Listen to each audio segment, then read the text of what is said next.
Hey everyone, welcome back to another episode of the Retro Gamers Podcast, episode number 212, the very unfestive holiday season. Larry here. And Anthony here.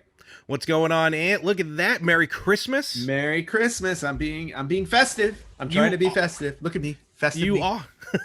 I would, but I don't fit in anything. Yeah, that looks awesome. This. Yeah, it's really cool. When did you get that? Last year. Oh, okay. I wore it to my company holiday Christmas party, actually. That's awesome. Yeah, it was a lot of fun. And I honestly think it was funny, too, because we had it after work on a Friday. Mm-hmm. And I was like, oh, so I brought this. And I'm like, well, I'll change it to something festive. And then my friend who came with me as my date for the party, she was in something completely festive. She had like this really cool, like red top with a green Christmassy skirt and everything. And we walk into the party. Nobody else was dressed festive. So we were the only ones. But we did get a lot of compliments. Very good. Mm-hmm. Very good. Everyone's like, we should have done that. Yeah, exactly. They're like, oh, you guys got in the Christmas spirit. I wish I did that. I'd be like, why didn't you? We just stick out. well, this is our Christmas party, this episode. This is basically our Christmas party, and that just made me depressed because it's the two of us over Zoom. Welcome to real life. Real life. I know it well. So everyone out there, watching, first of all on YouTube, remember, hit that like button, hit that thumbs up. That's what helps us get known out there in the land of YouTube, and of course on Instagram and wherever you're listening to the podcasts. Definitely subscribe, and we'll give more deets on that later on. Yes, but 'tis the season, and Santa actually arrived a little early for me, because for, I don't know, 3 years almost, 2.5 years, I was waiting for this system to arrive, and I kind of want to get right into it for anyone who may have missed it. I finally got my Atari VCS. And congratulations on that. Polymega, take a note. Technically, Polymega was ordered, I think, after the Atari VCS. So right now, Atari VCS has the record for longest time from order to receiving. But now let me ask you though, did Atari say, like, were there delays on it? Did they say, like, no, it's coming out around this time? They kept pushing it back. And again, not blaming necessarily. Some of it was pandemic related. I think some wasn't. Mm-hmm. But bottom line, again, for those who missed the video, which is on our Instagram page and Facebook, I'll put it up on YouTube shortly. There's our little guest. Here is the Atari VCS. That looks like a speaker. Oh, hi. That looks like a speaker panel. Well, remember how the original Atari used to look with those ribs? Well, I have the original Atari behind me. If you look behind my shoulder, see it all the way in the back there? Yes. Oh, look at that. See, same wood paneling. Yep, same wood paneling. Same. Very cool. Does it have the same USB inputs and Ethernet port and stuff like that? Yes, it does. Wow, that's amazing. And it has the HDMI too. And mine's numbered. Oh, you're not going to be able to see it. It's not going to zoom Can't see the number. No. So can you read the number off so I can write to Atari and say that mine's been stolen? This is the Atari VCS Collector's Edition, number 3677 out of 6,000. Nice. Now, So I wonder if they sold them all. I think so with the collector's editions. Yeah, that's cool. So we got 2 USB ports in the front. This I don't think I was able to show off. 2 in the back. Yep. So 4 in total. Mm-hmm. The HDMI, the Ethernet. It's also wireless, obviously, and the power. And so there's the system. It's also small. It is. It really, honestly, it is, and I like that because I have no idea where I'm putting this. I have completely run out of room. Yeah, well, trust me, I know the feeling. I'm out of room too. Just look behind me. It's like I have no space. I mean, I can make room, but then it's a hump because then I gotta pull out the entertainment unit to rewire stuff again, which I really don't want to do, but I think I'm gonna have to. Well, it's 4K. Oh, nice. Yeah, so that doesn't help because again, I only have 2 ports that are 4K. Well, You're just gonna have to live with your Atari games in standard HDMI. Shucks. Well, that's the fun. You know, I know that's depriving those games of top quality 4K graphics, but you know, first world problems. No, absolutely. And I will cry over it. Here's what's awesome. So to be able to really, because and I want to thank Mario who helped out. It's kind of last minute to show it off and everything like that. But with the games on it, yes, you do get right off the bat. You get a collection, which we've owned. Again, it's one of those situations where we've bought these collections over and over again. In fact, I'm pretty sure I have a bunch of these on the Atari collections, the 3 volumes that are on Xbox. Yep. That I have. Actually, that we have. And yeah, because we were going to play them together. We were. We still never did. But this arrives with a ton of games. I want to say maybe over 100 because I think when someone asked to try a game out, like I kind of found the list of the Atari VCS collection volume 1, and there was a ton more games than I saw. Oh, cool. Which was cool. And then for $5, I bought the Atari VCS volume 2 collection. Okay. Not bad. And they gave out Missile Command Reloaded, I think it was called. Yeah, I saw you play Missile Command. I was shocked. I hate that game. I know you do. I love it. Whether from the 80s or from the 2020s. Yeah. I can't stand it. I love it. I will say this, though. When playing the original games, I mean, like original games, yeah, those obviously aren't in, well, they're probably in 4K, if you will, but they play like they used to. The Missile Command Reloaded, I'll call it's probably the wrong name. That looks like it's in 4K, and I got to admit, it was gorgeous. Oh, cool. To look at. Still pain in the ass, but gorgeous to watch. Yeah, I just don't think you have the dexterity to play it. I just don't. I get how to play it. I just don't like it. No, I know. I saw you. Play. You were not good. Also, I showed off a little bit of the game store on there, which is obviously very limited right now because it just came out. But they have a couple other games, like $5. They have like a couple of modern games, like $25. So there will be some modern stuff on here. I'm not talking, like a PUBG or Fortnite or something, but there'll be some games I've seen on the Switch that are on here right now. Okay. So that's I really didn't buy anything. Oh, I did buy. I'm sorry. I may cancel it though in the meantime because again, I don't have the VCS hooked up for no other reason than I just have to find some room. And after Christmas, because I got some Christmas stuff up, when I take that down, I might be able to fit it. So I might cancel it. But you can subscribe to, it's called Antstream Arcade. Okay. Anthony has started his own streaming service, hence Antstream Arcade. Oh, nice. No. So it's actually a really... I did? You can actually join up to it now. You can use your phone. You can use your computer. I think you can play it on Amazon Fire Sticks, maybe even a Roku. It's this great service. It's like... I want to say like maybe like $8. Don't hold me to the numbers. $8 a month, maybe like $100 for the year. That doesn't make sense, but it's something. 8 times 12. And basically, it's a streaming service of all these old games, and I'm talking Pac-Man, Asteroids, Double Dragon, Saboteur, to go back that far. Nice. I mean, a ton of games. Definitely check it out. Antstream Arcade. You can do a free 1-week trial. Cool. And again, even if you don't have the VCS, but it plays a little easier on the VCS, in my opinion. But definitely check that out. Okay. Very cool. And of course, with game systems, you have to have controllers.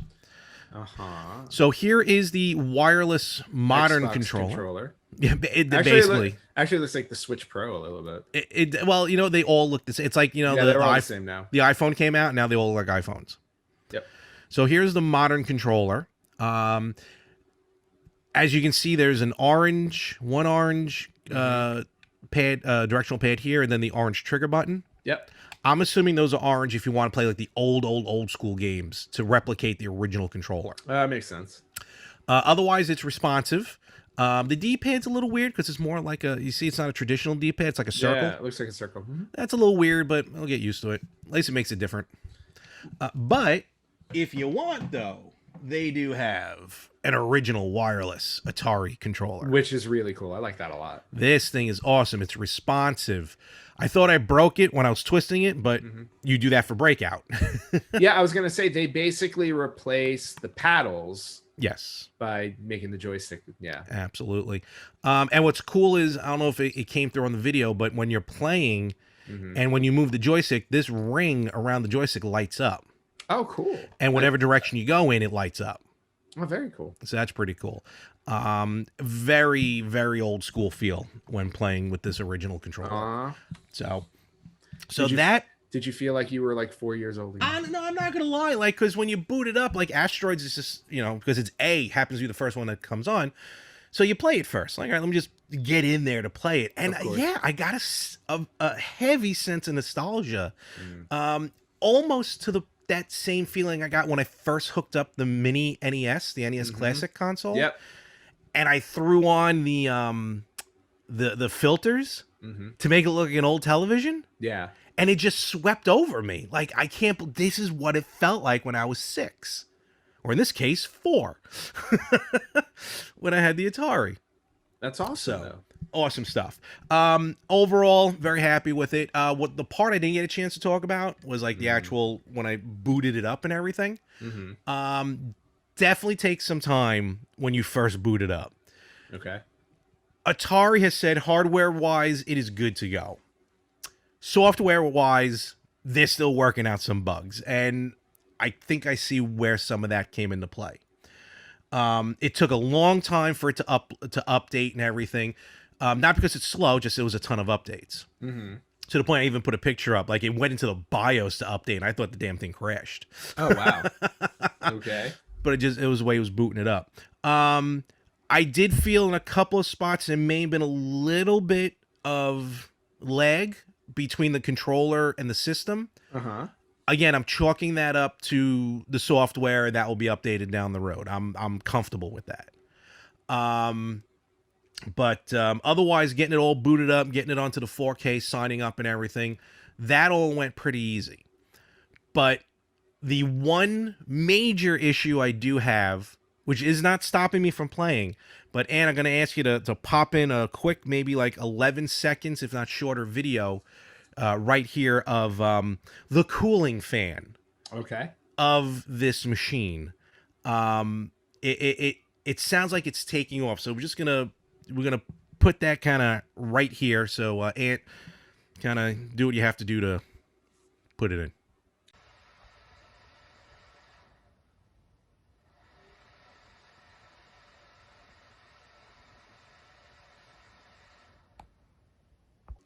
Yeah, that was from my couch. Yeah, that's intense. That's like, that's like, was it the Xbox 360 that used to sound like that? Maybe.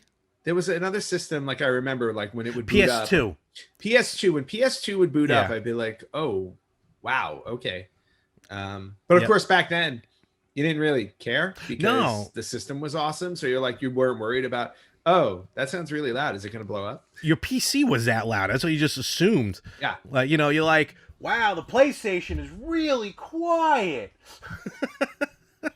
So well, it's nice to know that you have to shout over your VCS when you play it. So that was the only, and what's weird is, and someone I forgot who it was during the live stream mentioned that it sounded like a PS2. So, but it, like, the system itself didn't get hot. Like, only one part, like right, it was weird. Like right here got warm. Everything else was cool to the touch. So it was very odd. Well, then the fan is effective. Totally, it's got to be. But what's weird is, like, at certain points, like, I'd be moving through the menu, but every time the cursor moved, the fan would kick in. Like, rear. It was very weird how that worked. Otherwise, bottom line, after almost 3 years of waiting for this thing, I'm very happy with my VCS, my Atari VCS, my wood paneled Atari VCS, and I will have it hooked up, especially after the new year, and I will be playing it. Oh, you can also, this thing, it has Netflix, it has Prime, it has HBO Max, so it's a streaming service as well. Perfect. Yeah, that sounds really cool. I was on the fence about it only because I personally didn't know what I would do with it because I have all these Atari games in other collections. So it's more for a hardcore collector. Yep. I'm gonna say at this point. I'm a little hardcore with my No, collecting. you're hardcore. You're hardcore. Yeah. Just look at the consoles behind me. Absolutely. So you're not missing out on anything. I'll tell you that much, except for maybe like somebody exclusive, like the Missile Command updated, because they are going to be putting out updated versions, which are supposed to be exclusive to the Atari VCS. That's but cool. And then if you wanted to use it like a dedicated Antstream arcade game system, which may be a little pricey for that. But in any event. But is this going to be available? I'm sure it'll be available online for purchase. Yeah, I want to say Walmart. Or store-wise, yeah. I mean, it's going to be available somewhere, I'm sure. Yeah, absolutely. So, all right, very cool. Well, very, very cool.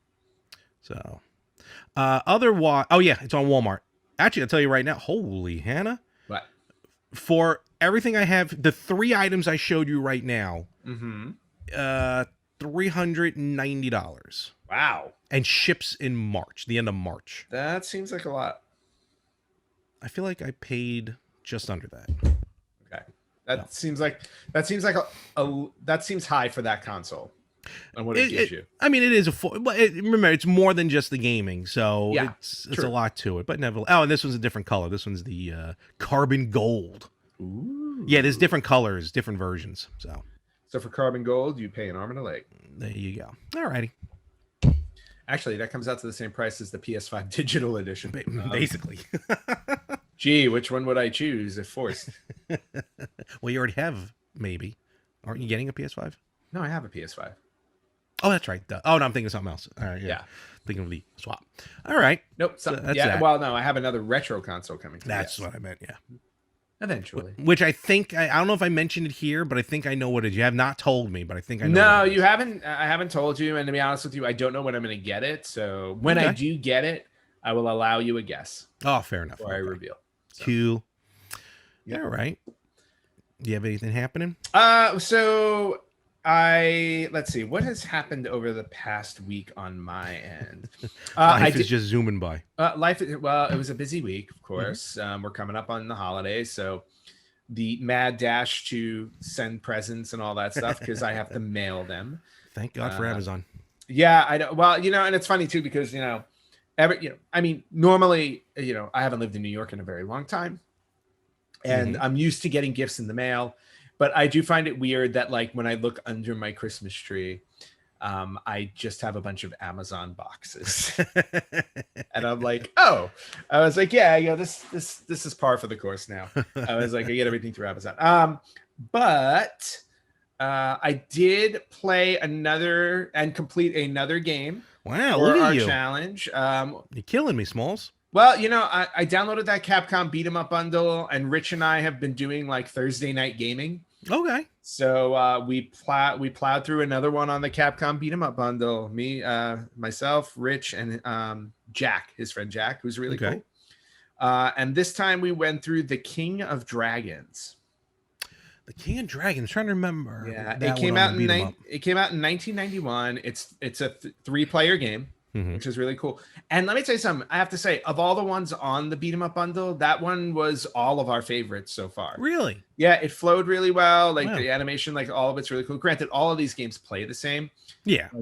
But that one was just really, really fun. So checking that off the list. That is now I want to say the 4th one I finished on there. And I want to say now that makes you 3 up on me? Yeah, something like that. Something like that? I believe that is my 10th game that I've completed. Wow. So you are, that's it. You're not looking back now. No, I'm just running away with it. And thank you, Rich, for that. Our Thursday night. I think we're Rich now every Thursday night. I'm just going to be like, we're going to play retro games every Thursday and beat them. So I can just add to the list. And these do count, folks. Multiplayers do count. So multiplayers count because they are retro. So absolutely. Larry, you'll have to join us once in a while. That way we can keep the numbers the same. So that way you just negate it. Yeah, exactly. It's like, I beat it. And you're like, well, yeah, I beat it too. Doeth. All right. But yeah, so I beat another game. In terms of gaming this week, what have I been doing? Played a little more Super Mario Sunshine on my Switch. Okay. Game is really, I'm sorry I missed out on that. Yeah, it's a lot of fun, but I'm not going to lie. It's definitely not a favorite. I No, don't. not the best. Yeah. No, I don't. I'm not. I'm. It's very the controls of the hydro thing, whatever the hydrojet, whatever it is, Flood. flood. Well, yeah, the controls for the flood are just very wonky. It's like I Mm. just can't get a handle on it, and the aim of the water is weird, and so it's still a cool Mario game. Don't get me wrong. I go definitely just not one of my favorites. It's kind of the way I felt when I tried Luigi's Mansion on GameCube for the first time a couple weeks ago. Okay. Oh wow. Yeah, a friend of mine brought it over, and I'm like, oh, cool. I've never tried it, Mm-hmm. and it's fun, and I enjoyed what I played on it. I go, but again, it was one of those things where it's like the controls were a little clunky, and I just wonder if that was like an issue overall with GameCube games because, like, maybe that was the thing because GameCube was the first system, and this is something interesting to talk about for a few minutes, but when we buy a console now, it's like we always go for obviously the the staple game that comes with it. So in other words, you bought a Switch, you're buying Mario Odyssey, you're buying Breath of the Wild. It's like those are the games to own because of obviously the legacy of the games and everything like that. But GameCube was like the first console that I had where I didn't own the games I was supposed to have. I gotcha. Like I gotcha. I never got Luigi's Mansion. I never got Super Mario Sunshine. I don't even think I had Smash Brothers Melee on GameCube, nor did I buy Mario Kart Double Dash. And I don't know. Really? No. See, and I don't know if that was because by the time those games had come out, we were already full blown in the throes of PS2 and Xbox. So, and I'm wondering if that's what it was. Like I kind of pushed the GameCube aside because it's like, holy cow, I have all these really cool games on my PS2. I have all these really cool games on my Xbox. GameCube can take a back seat. I don't know. Maybe also it was a time in our lives because when the GameCube came out, I was in college. I remember I may have been, well, it came out like 01. So it was like my junior, maybe senior year. Yep. Back then life was definitely different as far as our look on games. We really didn't like the whole idea of retro and going back wasn't really a thing. I remember, I think I told the story here. I was walking through my dorm and I'm like, why does that sound like The Legend of Zelda? Like it seemed foreign to me. Yeah. Oh yeah. Even that Twilight Princess. Yeah. I never bought I didn't Did you have buy Wind Waker at least? Wind Waker I did. Wind Waker I played. But I had Wind Waker. I had the collection, the Zelda collection. Yeah. I think they're awesome. Yeah. But I never bought Twilight Princess for GameCube, or at some point I did down the line. Yeah. But I never bought it when I actually during the GameCube lifespan. But I know that game was also at the end of it because the Wii was coming out, so they made it for both systems. They did, yeah.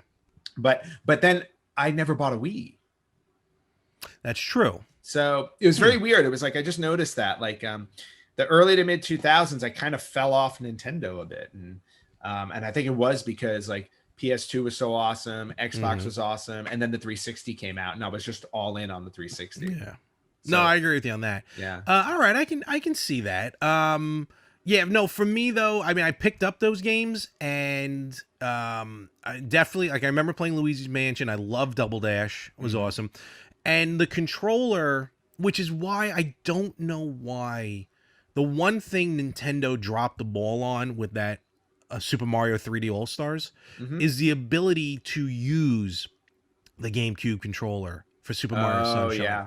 I mean, they have the adapter. You can use the GameCube controller on Smash Brothers. I know some companies have put out N64 controllers that plug into the Switch. Oh, that's cool. But yeah, they kind of dropped the ball on that one, in my opinion, to really get that true feel of using that controller. Yeah.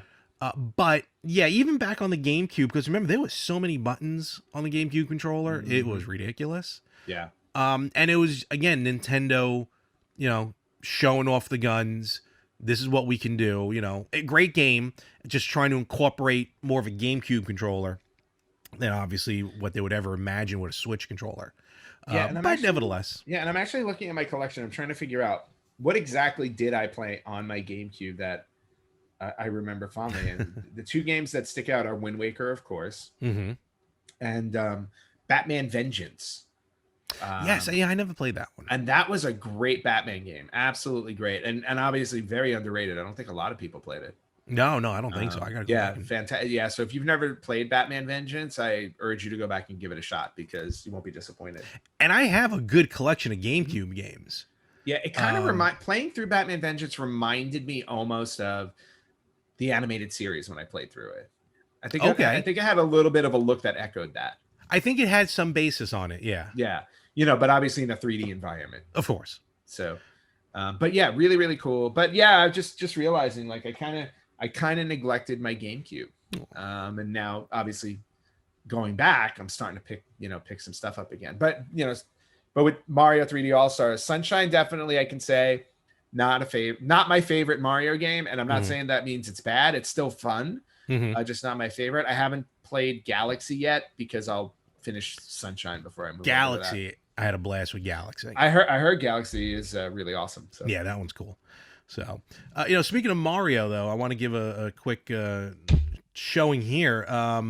This I picked up from the Nintendo shop actually, and it was like a promotional thing. Like when you collect like the coins and everything like that. Yeah. For doing stuff, it was, I forgot how much it was, maybe 800 platinum coins or something like that. But I picked up a little Mario ornament.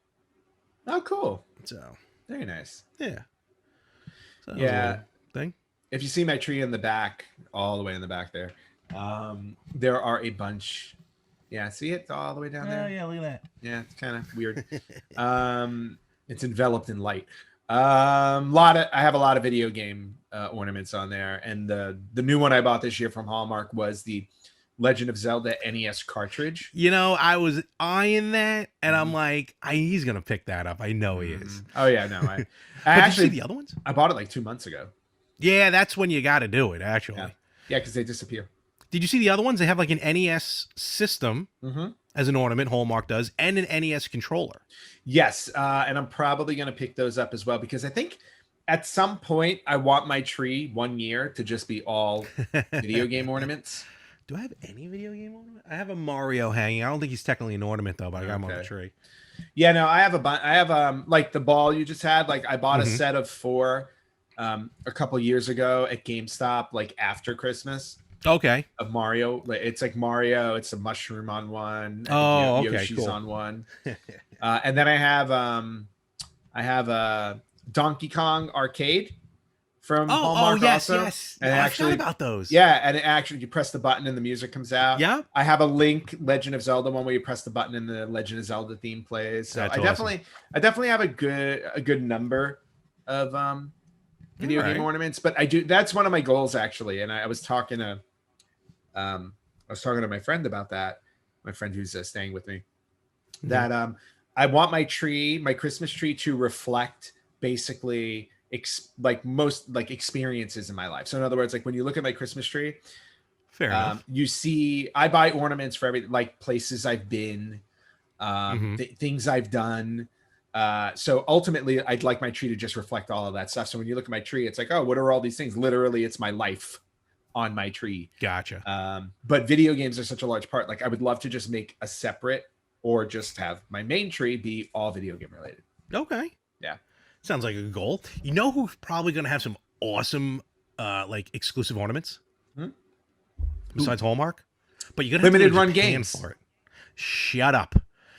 You're going to have to run to Japan for it. Swim to Japan.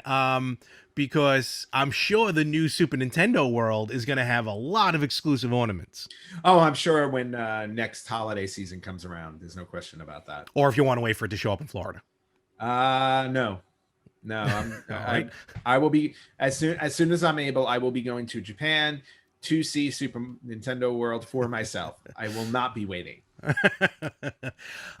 So dropped this week was a 15 minutes maybe. Yep, 15-minute video walkthrough of a fraction of the new Super Nintendo World at Universal Studios Japan.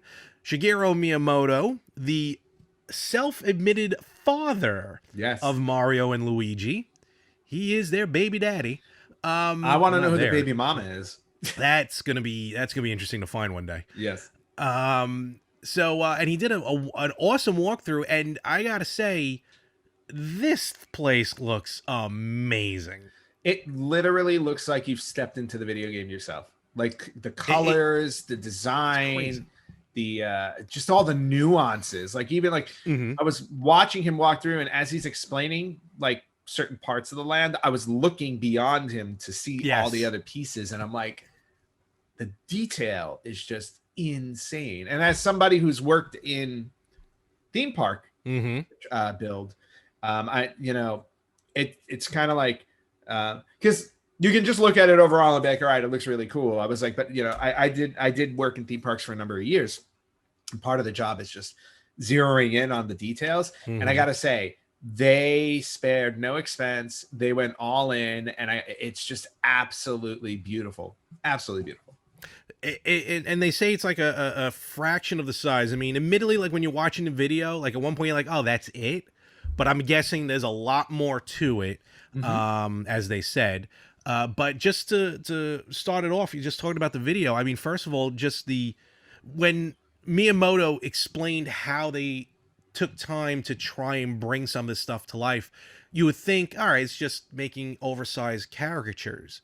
But right off the bat, you enter through a warp tunnel.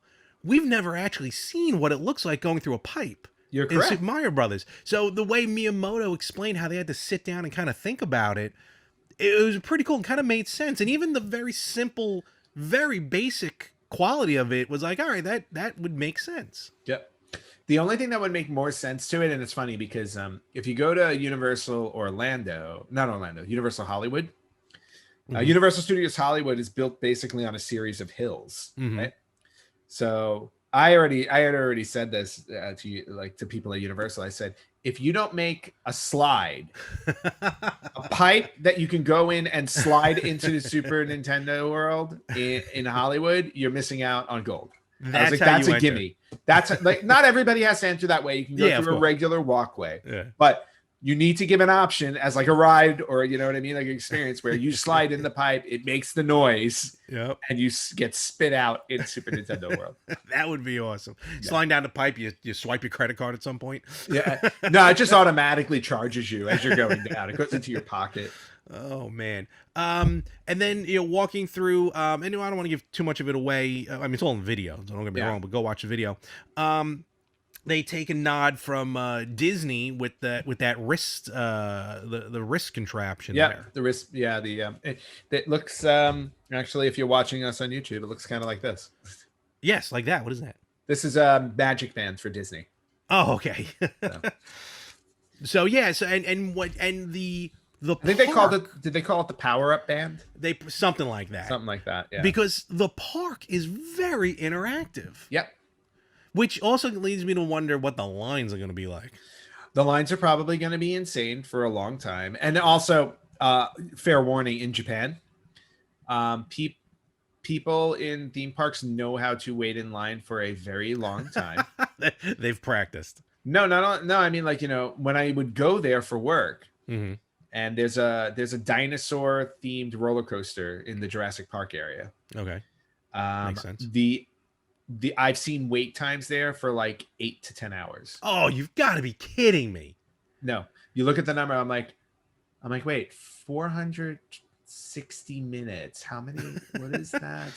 That's 7 hours and 40 minutes. And I'm like, what? That is insane. And the people working there would explain to me. They'd be like, they go, people will come to the park. They will get in line for one ride, and that's their day. Wow. All right. They would just sit in line the entire time. I'm assuming talking and hanging out and playing video games on their phones or something. I was like, but literally all day for one attraction. And I'm anticipating that's what's going to happen in Super Nintendo World, unless they do some type of reservation thing. Probably like what Disney does. Yes. But I'm more talking not even like this, like the Uber rides, like meaning like a physical ride, but I mean like the little things. Like for example, Miyamoto showed off what they call them, activities. I think they just called them activities. Yeah. There are just activities all throughout the land that you activate with the Power Up Band. So what happens is, let's talk about the Power Up Band. So you link the Power Up Band to an app of some sort. Yep. And as you go through the park, first of all, there are question blocks all over the place. and you can punch them. And I can only imagine that's going to be different in the United States. Oh, no because question. the first person to punch it and then get carpal tunnel, they're going to own Super Nintendo World here in the US. No. We'll see what happens. But but in any event, like you can physically punch a power block. And Miyamoto was hitting it. He was hitting it hard too. And you hear the noise of the coin, and then it registers to the band, which then registers to the phone. Yep. So you collect coins as you go. But what I'm talking about is that first interaction. It's like this hill, and it's got a Koopa Troopa walking back and forth. Yep. But it's an interactive game with POW blocks. Yep. Yeah, and you got to hit the POW blocks at the right time in order to activate what needs to happen. Basically, what's happening is there's a Koopa shell going back and forth within a pipe. And then you got to hit the POW block, which activates the second one, which activates the third one. And the idea is to time it so that, which I think is genius for a live, physical, interactive set piece for the shell to go up to hit the block and get a coin or something like that. Yeah, and it's all about collecting coins. And on your app, it counts how many coins in the land you've collected. So I can just see people going into the land and spending the entire day just trying to get all the coins. Oh, there's got to be just walking around. You probably find some stuff. Yeah, because if you looked at the app on his phone, I think it said like there were 170 coins in the land. Something. I think he started with 100 when he first showed it was 101. Yeah, because he collected a coin. And then later on, there's like the underworld. He goes into, and that was cool. Yeah, and it's the lights, the interactives, the bombs. Shrinking. That's what I was going to get into. As you walk, so they take a part where he just walks forward. I'm like, why is the camera not following him? And it is, oh look, because what happened was before that he got blown up by bombs. So as you walk in, then and he's like, look, now I'm small. I'm like, wait, what are you talking? And then when he made the turn, everything was giant. Yep. I'm like, that is genius. Yeah, it's fantastic. And then there's a King Bomb. Well, not King Bomb, but there's a larger Bomb there. But you didn't show because, I have some stuff you want to save when you get there. And then there's hidden things in the wall. Like you scan the power-up bracelet against a Mario logo, and you see like an 8-bit Bowser show up. Yeah, that was really cool. I popped for that a little bit. Yep.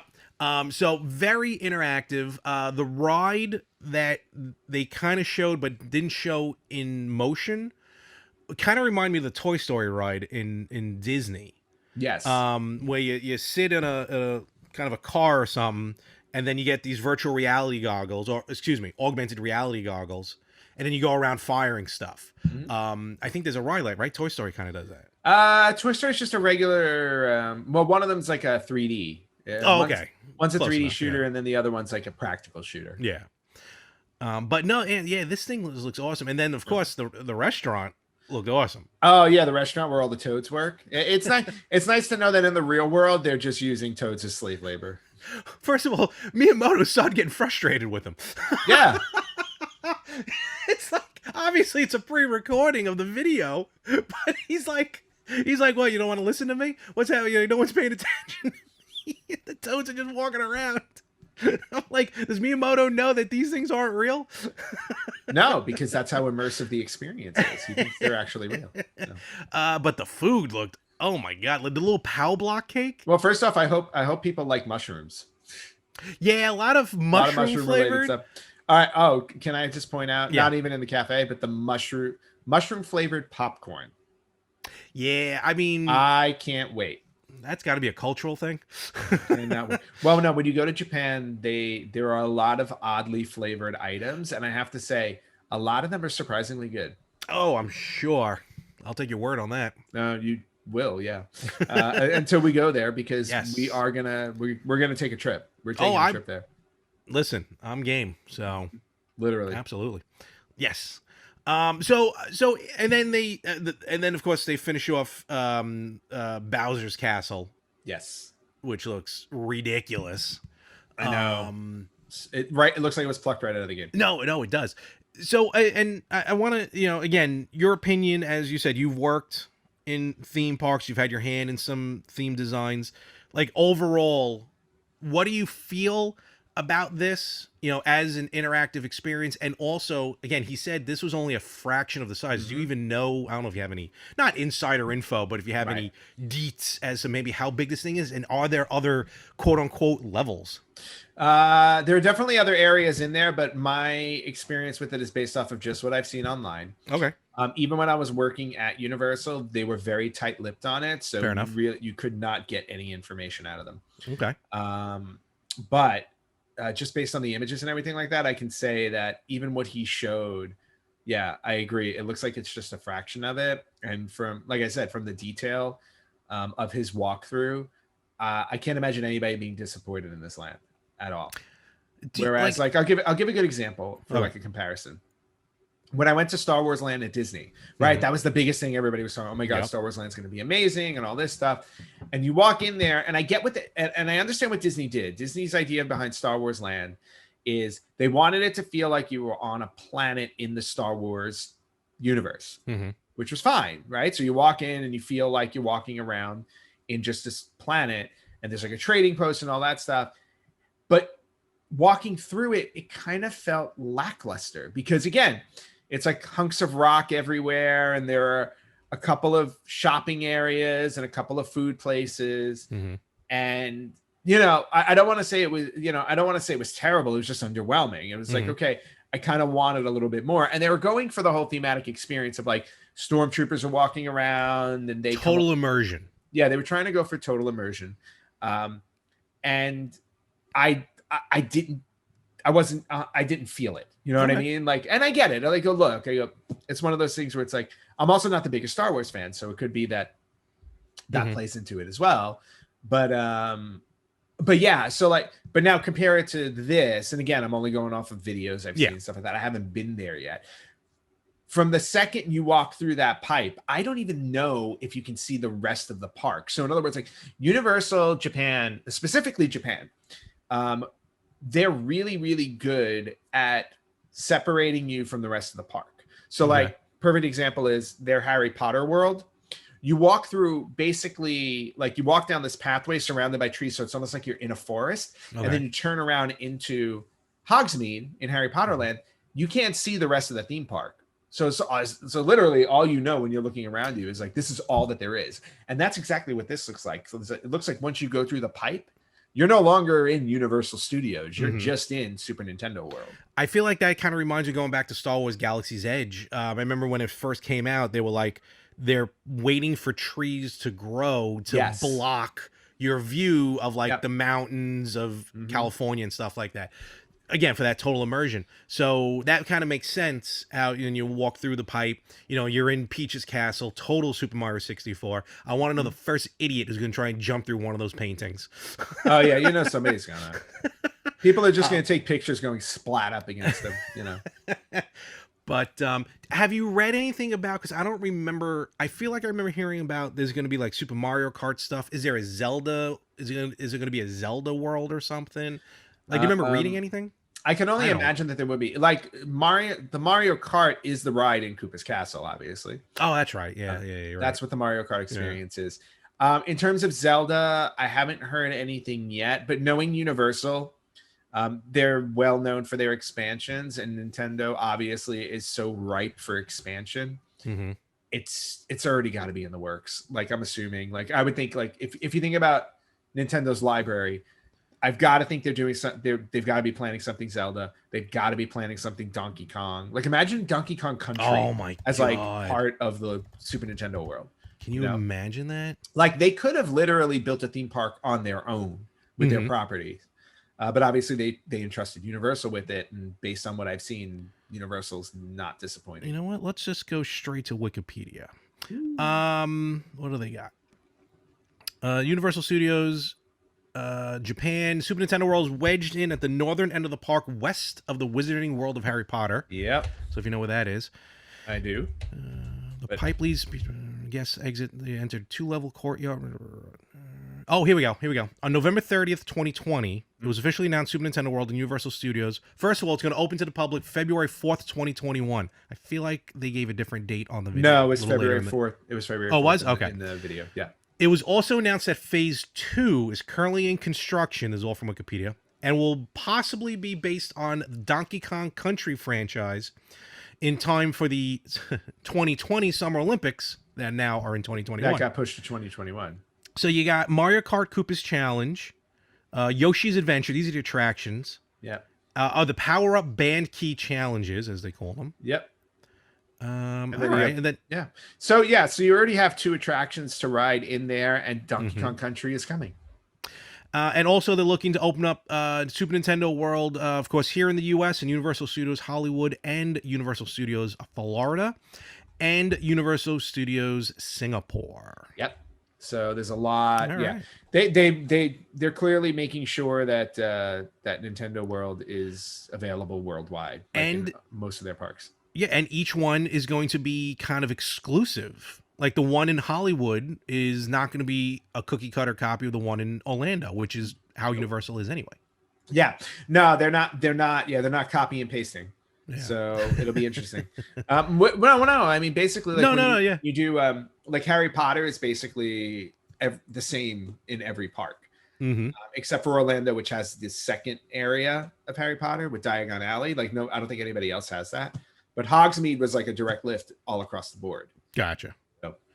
All right. So this is going to be awesome, though, when it comes here. So. Oh, I can't wait. Especially it's going to be in my backyard. That is true. As opposed to being in my last backyard. Would have been there too, so. Why do you just travel to wherever Universal Studios is? Or live, I should say. Well, I did work for them. Well, or by extension. You know. By proxy. Yeah, more or less. All right. So, yes, definitely check out Super Nintendo World. The video, again, is online through the Nintendo YouTube page. Let us know what you think about it. And if you definitely plan on, maybe, are you waiting to go to Japan? Are you going to wait till it comes here in the U.S. or Singapore? Let us know. So, all righty. So I got one little thing here to mention, because I think I'm pretty much then tapped on my end. Okay. This was pretty interesting. Kind of a Easter egg, if you will. So the new Yakuza game, Yakuza Like a Dragon. Okay. It's either coming out or it came out. I forgot which one. But on the PS4 homepage, sometimes they'll be like, you might be interested in, and then they show the thing, and they have like different pictures. So the on the PS4 homepage for Yakuza Like a Dragon, they had 3 different pictures. Oh, I'm sorry, because it's 3 different, because it's a trilogy or maybe a quadrilogy or whatever. So it's the different games you can get. Right. Yakuza Judgment, Yakuza 0, or Yakuza 2. And it goes Judgment 0, 2, and the little subtitles underneath, besides available now, says the first one, Solve a Mystery. The second one, Rewrite History. And then the third one, Dragon Tales. Ooh. So basically, someone pointed out it's DuckTales. Solve a Mystery, Rewrite History, Dragon Tales. So they did a little... They literally just fun... Yeah, they did a fun little nod to DuckTales. That's kind of funny. So that was pretty interesting.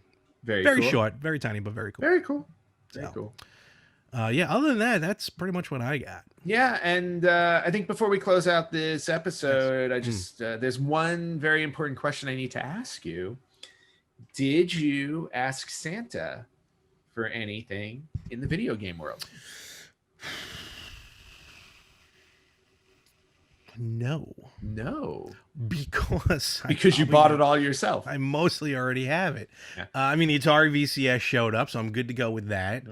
I mean, if Santa can pull a couple of strings and get the damn Polymega here, that'd be awesome. That's February. Cool. But otherwise, no, because Santa's already made his batch of PS5s and Xbox Series X's, so I'm not gonna hold my breath on that one. But if he drops one by accident, off the back of the sled, that works for me. But otherwise, no, I'm content right now with what's out. There's really nothing other than the PS5 and the Xbox Series X. Don't get me wrong, but there's really nothing out there that I'm like, oh, I got to get that hopefully for Christmas. But I know some games are no longer available, so it doesn't even matter. That's a very good point. How about you? Anything have you written away? And no, again, I'm like you. It's like I've kind of got everything I need right now, and I'm actually for the first time, and I don't know how long, making a point to try and finish what I have. Granted, I'm not going to finish everything I have, but I'm trying to finish the games that I currently have in motion. So This is I'm working terrible that we're adulting. I know I'm adulting my video games. I'm working my way through. It's like, no, you finish your plate. I'm working my way through. I'm working my way through Miles Morales Spider-Man, even though I know it's a short game. I've been trying to spread it out. Okay. Working through Final Fantasy VII Remake, working through Super Mario Sunshine. So I've definitely got things in motion. There are definitely, I look at my, what I have, and I'm like, I just have to start playing through. Maybe like when I get the new couch, it's a new setup. Yep. I'll feel more comfortable. I got a couple of days off between that and New Year's. I think I might have a couple of days off. I'm not sure. I hope not, because I'm gearing up for something. But in any event, no.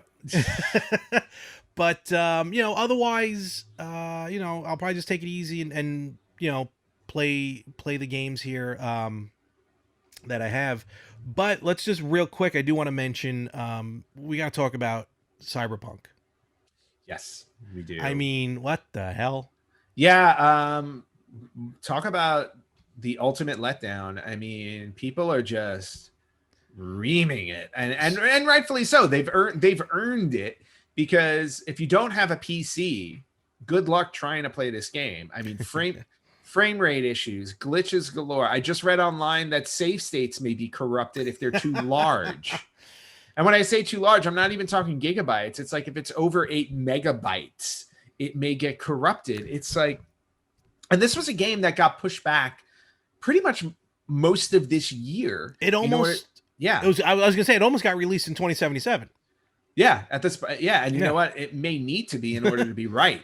But just very unfortunate for the company. And for the first time ever that I know of, based on a launch day, Sony PlayStation has pulled Cyberpunk from purchase from the store. Not only pulled, I heard offering refunds. That too. Well, yeah, Sony. I think Sony actually filed something against the developers of Cyberpunk. Yeah. And now, even the company itself, not just Sony, but the company itself, has agreed to offer refunds for anybody who's not willing to wait for the patches, which are going to start dropping, I think, next week. And here I am thinking, oh, it's all because maybe, people were upset over the very, very customizable person, mail and appendages that you can work on. Oh, you mean the ones that stick out of your pants? Yeah. And just kind of, weeble wobble, but they don't fall down. Yeah, kind of, sort of. But no, it's actually firm. And I got news for you. The only grouping of people I see who have no issues, or at least from what I can tell, no issues with Cyberpunk, have been Stadia players. Oh, interesting. Because again, there's no hardware to run off. It's all being streamed, right. So you should get the highest quality that there is. You get the PC experience exactly with it. Yeah, and that's what it is. It's console players that are really suffering from it. But again, it's one of those things where it's like, it's one of the issues that I have with games today, in the sense of companies aren't afraid to release the game even if it's buggy, because they're like, oh, we'll just patch it up later. And it's like, I was like, you're asking a lot for people who are dropping money for your game if that's going to be your response. Your game should come out 100% playable without any known issues. That's like the game preview now, like PUBG. When PUBG first came out, it was $40, but it was a game preview. It was still in development, but you can buy the game and play it, right? Even though it was still in development. Now it's all good to go, and they're dropping new seasons and everything. Yeah, but it's almost like Cyberpunk should have did that almost. Right now, you pay full price for the game, even if it's not completed. Yeah, and it's just at some point, it's like, when do you hold them responsible and say this is inexcusable? And I honestly think the developers of Cyberpunk, they're going to be the first of several, I think, that will get this treatment if companies keep releasing games that are, either incomplete or have this many issues, or already it's like, oh, well, we know there are issues and we're going to send a patch as soon as we drop it. And it's like, no, it's like, fix it before you mass produce it. Yeah, it's crazy. Was it an issue with like PS4 and Xbox One, or is it an issue like also for PS5 and Xbox Series X?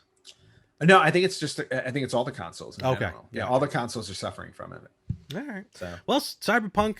Come on, Keanu Reeves, get to work. yeah, I was gonna say, like, you know, John Wick. They need to John Wick that place. Like, he just needs to show up. He's putting out comic books. I think he can do good with his own game. I totally can. Let me ask you one quick thing, which just dawned on me, separate from Cyberpunk. But so you have the PS5. When you play your PS4 games on the PS5, I imagine you've downloaded, you know, the updates or the PS5 version. Have you noticed any difference? When I say difference in gameplay, meaning like you can't access everything, maybe on the PS5 version than the PS4. No. The reason why I ask, we talked a couple weeks ago from the Game Awards, the game preview, a world premiere of Back 4 Blood, Right. which is basically Left 4 Dead. Yeah, and June cannot come fast enough. I know, but it's available for pre-order right now. And I'm gonna get it on Xbox, and I know by then I'll have an Xbox Series X or even a PS5. Excuse me, but I'm wondering, because now that these new systems are out, you can now specifically buy an Xbox One version or an Xbox Series X version. So like if I pre-order it, I don't know, I'm just trying to think, like, would I get like the full experience on the Xbox Series X if I buy the Xbox One version and it upgrades it? Right. You will. I mean, I don't think that'll necessarily be an issue, but what I would tell you at this point is don't pre-order it yet. No, I'm going to wait. Yeah, no, I was going to pre-order it just because it's going to happen, but you're right. You know, hold off on it. Yep. The reason I also ask is when I boot, because me and my buddies, and we're going to get you on, we play so late. Left 4 Dead and Left 4 Dead 2. We've been playing, and those are backwards compatible on Xbox One, but not all the DLC is backwards compatible. You can only download maybe half of them. Yep. So that's what I was kind of thinking about. But again, it comes out in June. I'll wait. If I get Christmas money, maybe I'd order it now. You know what I mean? Yeah. Pre-order it now, but I'll wait. Now I got other games in the pipeline before I get to that one. So we'll be done because, well, Back 4 Blood's not really. No, it's like a Dead by Daylight. Yeah, exactly. So. All right. And stop playing Left 4 Dead without me, please. No, bro. We play after we're done with PUBG, and it's already like 1 o'clock in the morning. Well, then, you know, just a text. So, but no, if we play early enough, I'll definitely reach out to you. Awesome. So, with that being said, Ant, where can they find us? You guys can find us on Facebook.com/RetroGamersPodcast. You can find us at TheRetroGamers.com. You can find us on Instagram at RetroGamersPodcast, on Twitter at RetroGamersPod. You can listen to us wherever you listen to podcasts. We are absolutely everywhere. Or you can watch us on YouTube and Instagram TV. Yes. Or you can email us if you want to. Email at TheRetroGamers.com. And for anybody who's listening on Tuesday morning or afternoon, if you entered our Retro Gamers Holiday Giveaway Contest, we will be live tonight, either somewhere between 8 and 9 p.m. Eastern time, depending on when I wrap up with work. And we will be giving away our 2 stockings full of retro gaming goodies. So again, that's December 22nd. We will be live to announce the 2 winners. So thank you everyone who's been signing up, and for those by the time between we're recording and when it drops, good luck. And with that, Ant, have a wonderful week. You have a wonderful week, and have a very, very Merry Christmas. Merry Christmas to you as well. And for all of you out there who celebrate, Merry Christmas. And we will catch you everywhere next week on the Retro Gamers Podcast.